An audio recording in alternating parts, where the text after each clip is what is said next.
Hello, I'm Plumpy from WhatCulture.com, and what just happened? Coming at you from in front of a green screen once again, so we can get this out right now to say ding ding ding ding ding ding ding ding ding. I don't actually remember the tune, but great balls of fire, and it was great balls of fire. I really like this show. I was a smidge disappointed at the ending. We'll get to that, but I thought it was a fantastic show. There wasn't a dud match out there. It had one of the best semi-main events of all time. Kurt Hawkins versus Heath Slater, a finish so hot they couldn't even show it.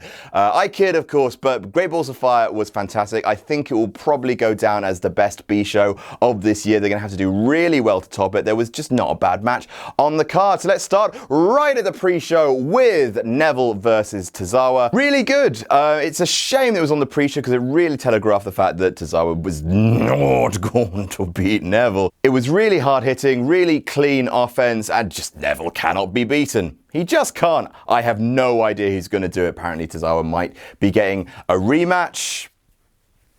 Okay, sure. You're not going to win that one either, but hey, go get him, fella. Ha, as you say. Ha. Ha. Then we had Seth Rollins versus Bray Wyatt, and again, I don't think, there's no real cohesive story. You don't know what Bray wants, you don't know what Seth wants. I'm a god, no you're not, you're a wolf in sheep's clothing, ha ha ha. There was no coherent thread to hang in-ring offense on. Other than Bray doing his spooky, I'm upside down now. Ooh. And Seth going, oh, you are upside down. Despite that, I thought it was a fun match. It wasn't great, but it was certainly not bad, and everyone thought it was going to be bad. But Seth Rollins is one of the best wrestlers in the world. Bray rose to his level. It was quick, it was brutal in places, and Bray won. Relatively clean, no, not clean, with an eye poke, but right in the center of the ring after one finisher. So, I can't really argue with that. We can't just complain on the internet that Bray doesn't get any wins and then grumble when he gets a win. So good on you, you spoopy dude. Next up, Big Cass versus really small Enzo. This was a murder. This was like watching a man perform drunken open heart surgery, and not in that sexy way. Big Cass destroyed Enzo Amore, and it was I really liked it. It wasn't the most kind of entertaining match. Well, it wasn't fun. It was entertaining. It wasn't fun. But that was a really good thing. Enzo came out looking like a chicken, which is annoying because you're about to fight your best friend. Come on, Enzo. But then he cut by far the promo of his life, I think. I thought it was brilliant. Stirring, straight down the camera, built and built and built and built. So you actually just wanted to stand on your feet and applaud. That is promo work. And it's that reason why WWE cannot sideline Enzo after this feud. Because maybe you do have a big future for Big Cass, but Enzo, he turned a bothersome sex pest into possibly the most rootable for babyface on the entire roster in the space of just a few promos. He's money. He really is. If it's just as a manager, fine, but keep that man on television. It was vicious. It was nasty. Cass looked, like a Cass hole. Doesn't quite work, does it? It was disjointed. It was oddly paced, but you couldn't stop watching because it was just like a real horrible bastard kicking the shit out of this poor, small man. Nasty. Next up, the first ever Iron Man tag team match, and this was brilliant. I think match of the night, I'd say. I really love this. Just because in terms of stories told in the ring, in terms of in-ring psychology, in terms of tag psychology, this was watertight. There were a couple of fudged things, like a ref definitely counting for a 3 and then it not being a case, and at one point where a ref did count while Jeff's shoulders were up, and the swanton and into a pin doesn't quite land just because Jeff always pops up after hitting a swanton to get the pin. So it's a bit... Anyway, despite that, it was brilliant. It was really, really good. Every finish pretty much had some sort of tag psychology for the most part, certainly the first 6. I thought the Hardys looked really, really great. Matt busted wide open and looking a little broken because of it. I thought Sheamus and Cesaro came off looking like the best tag team of their generation. Just the way they maneuvered, the way that Cesaro, you would grab Matt, throw him into the post to get the count-out victory, where they would do the fake-out with the secret tag and then bang with the bro kick. It's really, really solid tag fundamentals. 30 minutes of...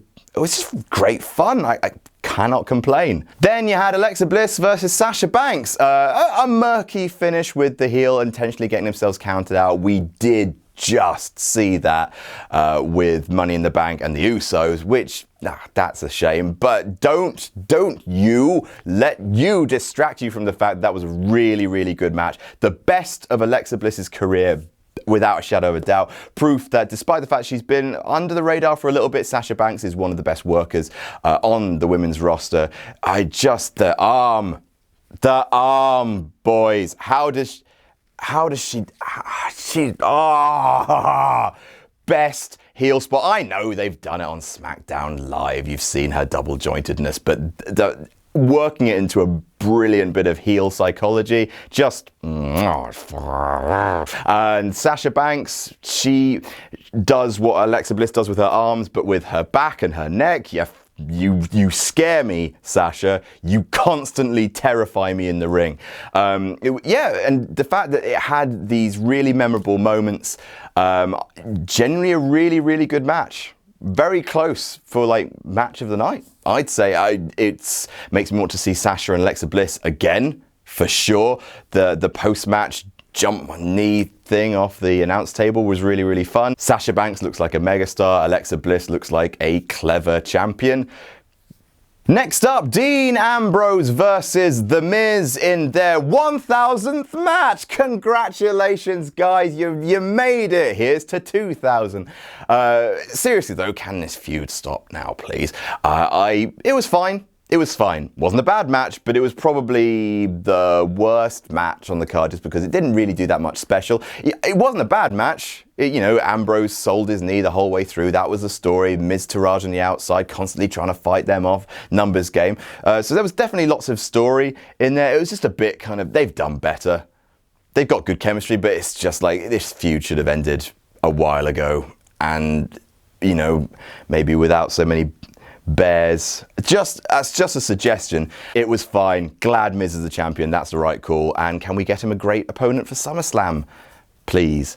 Then we had the ambulance match. Braun won, and then Roman sort of officially won afterwards by trying to murder the man. Okay, I know we're entering into some sort of weird nether space where Roman is neither face or heel, but he is. He's a bloody gigantic heel. He lost because of his own stupidity by running into the open ambulance doors as hard as he could. I lost. Boo, I'm going to kill you. He straight up tried to vehicular homicide Braun Strowman. You are no hero. You are a bad dog. You're a bad dog. You're a bad dog. Oh, I like the match. They've done better. I think their payback match was probably better in terms of the actual in-ring work.